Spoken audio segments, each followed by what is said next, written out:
quando falamos de um diagnóstico médico, pronto, existe ali uma certa expectativa de precisão milimétrica. É como na engenharia. Claro, há uma ciência exata por trás. Exato. Imagina, alguém parte um braço, vai ao hospital, faz o raio-x e o médico simplesmente aponta para o ecrã e diz, olha, ali está o problema. É uma situação completamente binária. Ou está partido ou está intacto, não há grande margem para dúvidas. E é limpo, não é? Traz um enorme conforto. Por muito que doou o braço, pelo menos sabemos onde é que está a falha. Sem dúvida alguma. Nós gostamos imenso que as coisas sejam visíveis, sabes? Que possam ser categorizadas e resolvidas ali com um protocolo previsível. Põe-se o gesso e pronto. Nem mais. Há um alívio em saber onde está a fratura, porque é um plano de tratamento garantido. Mas depois, e esta é a grande ironia, a maior parte do nosso sofrimento humano não aparece num ecrã luminoso. Pois não. Quando entramos no mundo da saúde mental, da complexidade das nossas relações no trabalho ou em casa, de repente a máquina de raio-x avaria por completo. E a paisagem fica terrivelmente turva. Exatamente. Não há um osso partido visível. E é precisamente por isso que o material que vamos analisar na nossa exploração de hoje, que retiramos do livro The Set Boundaries Workbook, da autoria de Nedra Glover-Tawwab, é tão fascinante. E tão desconfortável de dissecar, diga-se de passagem. Muito desconfortável. Ele obriga-nos a procurar estas fraturas invisíveis.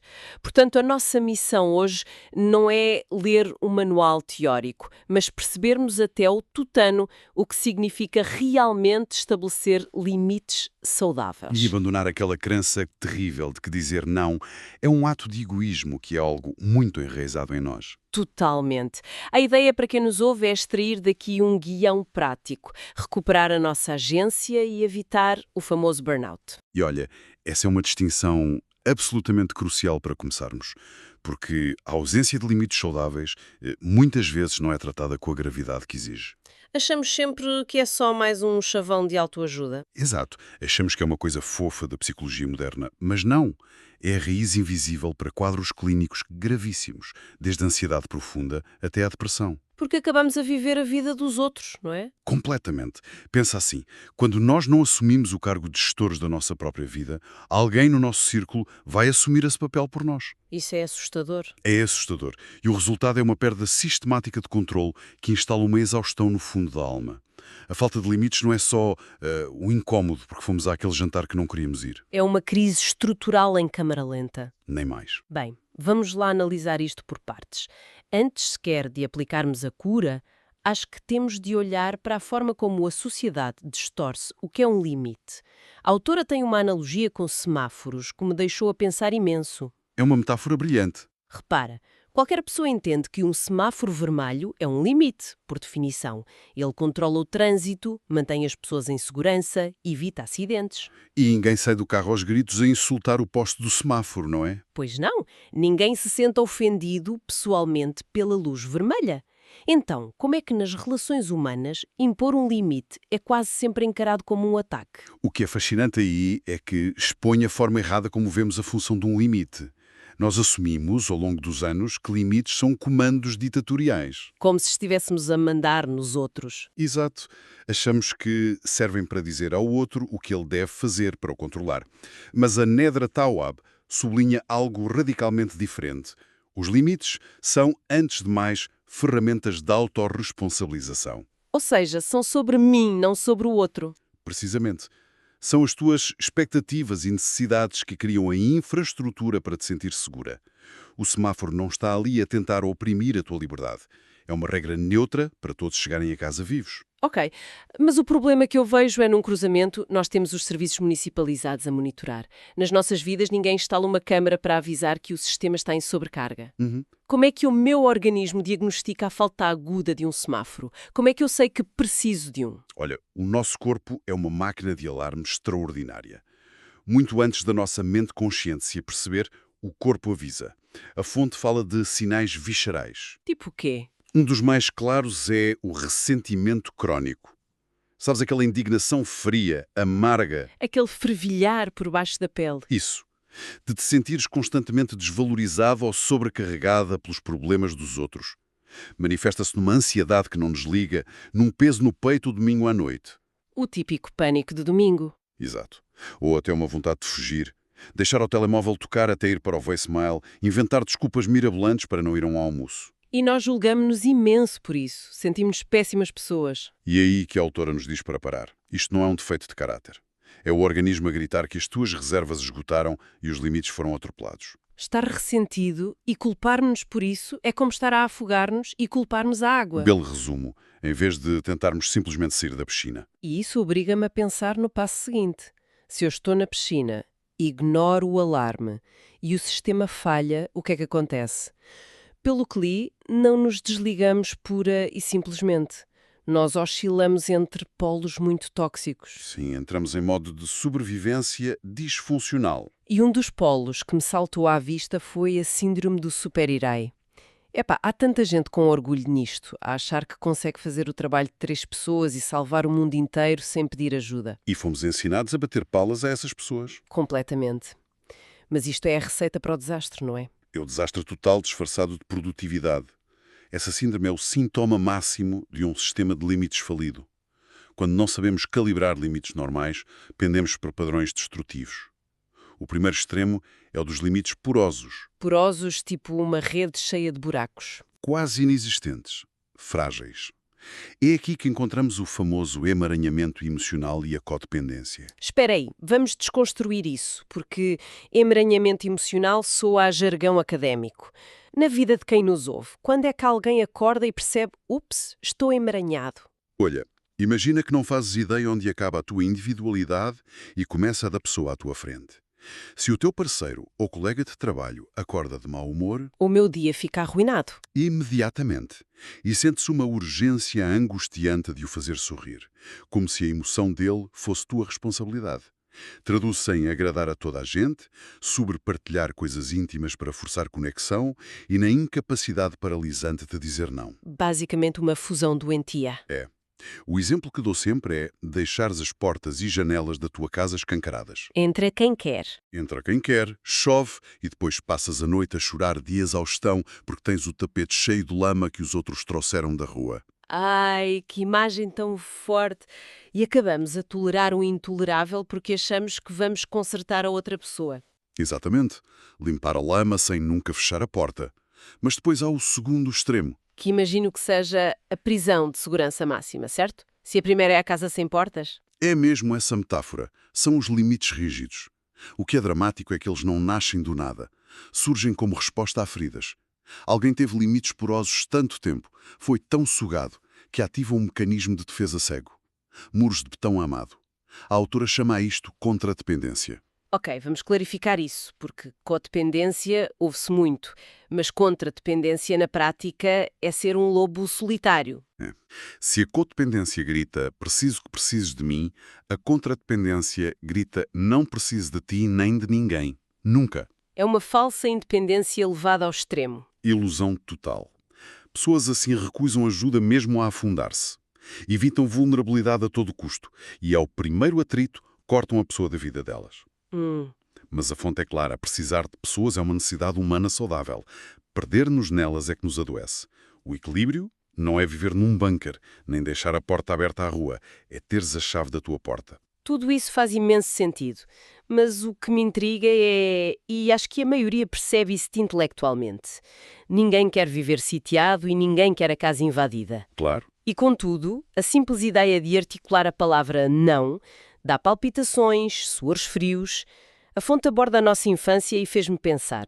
Um bebê não se põe a pensar, se calhar não choro porque a minha mãe está muito cansada. De tudo. O bebê exige o que precisa sem remorsos. Onde é que esse instinto inato se perdeu ao ponto de nos anularmos assim? É duro de aceitar, mas a resposta é um condicionamento social implacável. Ao crescermos, a nossa assertividade natural começou a incomodar o mundo dos adultos. Fomos treinados para não incomodar. Fomos treinados para priorizar o conforto alheio. É o clássico ser bonzinho. Empresta os brinquedos, engole o choro. Não dês trabalho. Exato. E a criança aprende rápido.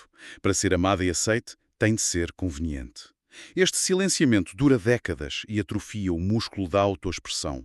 E de repente somos adultos que acham que defender o nosso espaço é ser egoísta. Portanto, o nosso cérebro fundiu as ligações. Dizer não passou a ser sinónimo de ser abandonado pela nossa tribo. Precisamente. E esse erro de programação não passa aos 18 anos. Cristaliza-se nas chamadas distorções cognitivas. O material explora muito a armadilha da catastrofização.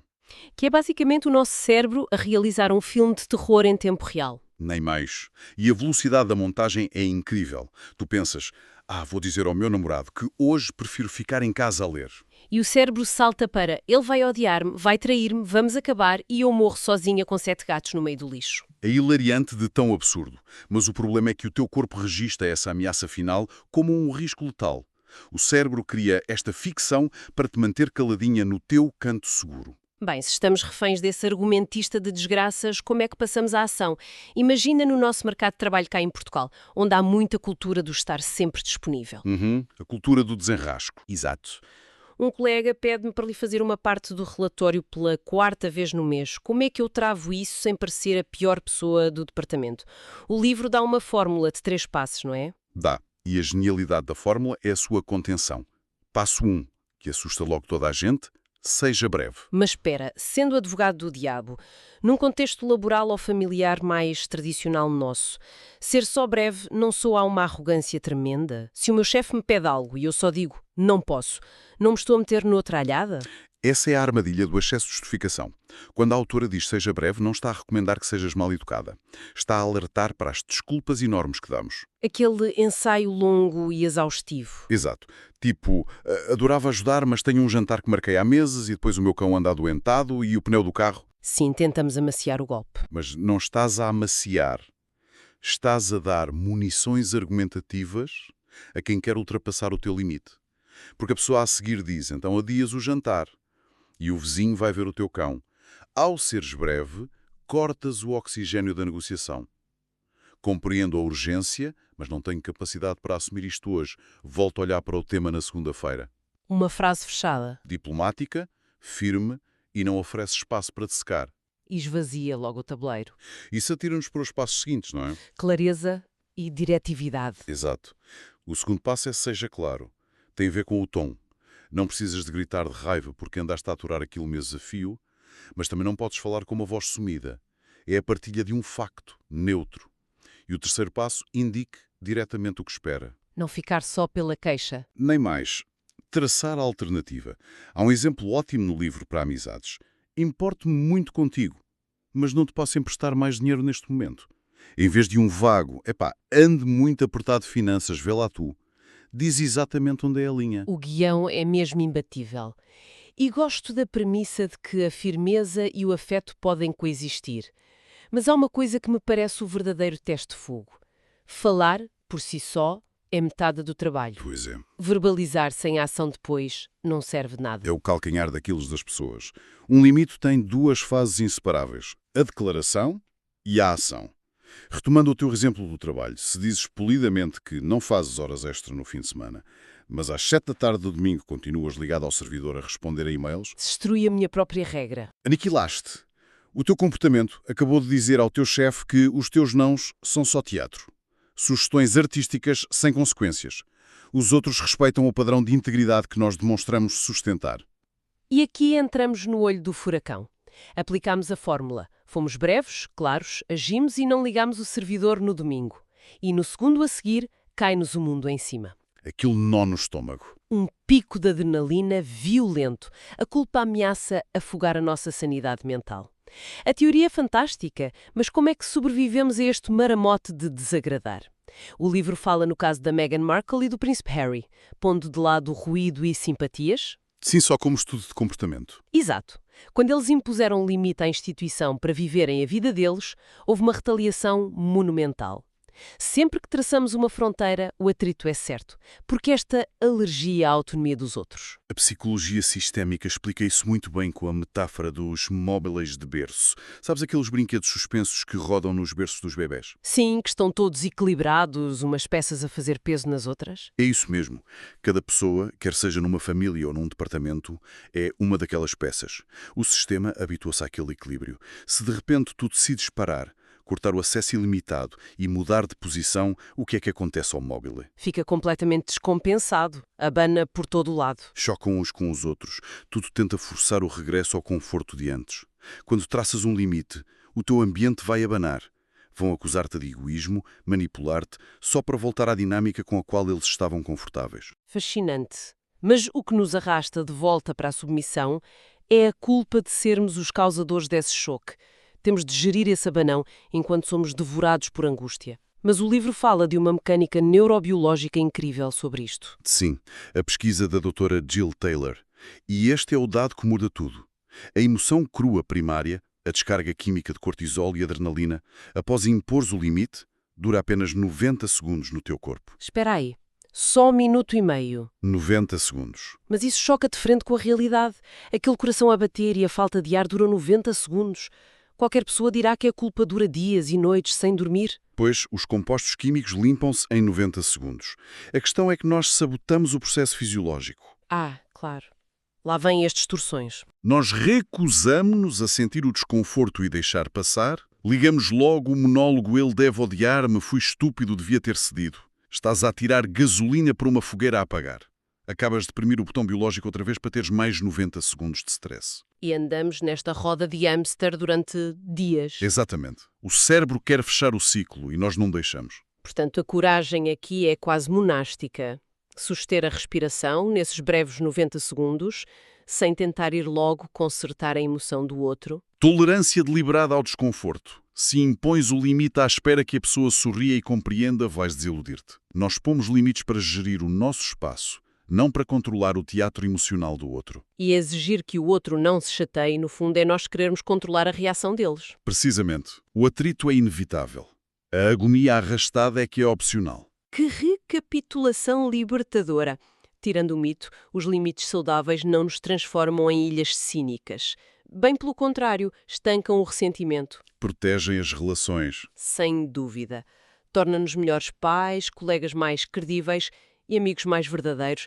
É autocuidado puro para não perdermos a alma no processo. Subscrevo inteiramente. Mas olha, só para juntar um pensamento final provocatório que aprofunda mais isto. Nós fomos ensinados que a relação perfeita ou a equipa fantástica é aquela onde impera o silêncio sereno, não é? Onde não há conflito, sim. Exato. Onde nunca ninguém diz não. Fica a questão até que ponto é que esses relacionamentos plácidos são autênticos. Ui.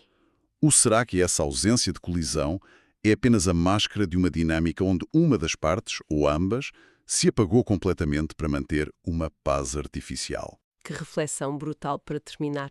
Vira do avesso o que achamos ser estabilidade. O conforto silencioso pode ser um alerta vermelho grave. Fica o desafio a quem nos acompanha para inspecionar onde andam escondidas as falsas ausências de conflito à vossa volta e tolerem lá o sobressalto do móvel durante aqueles 90 segundos. Muito obrigada a todos e fiquem connosco até à próxima exploração profunda.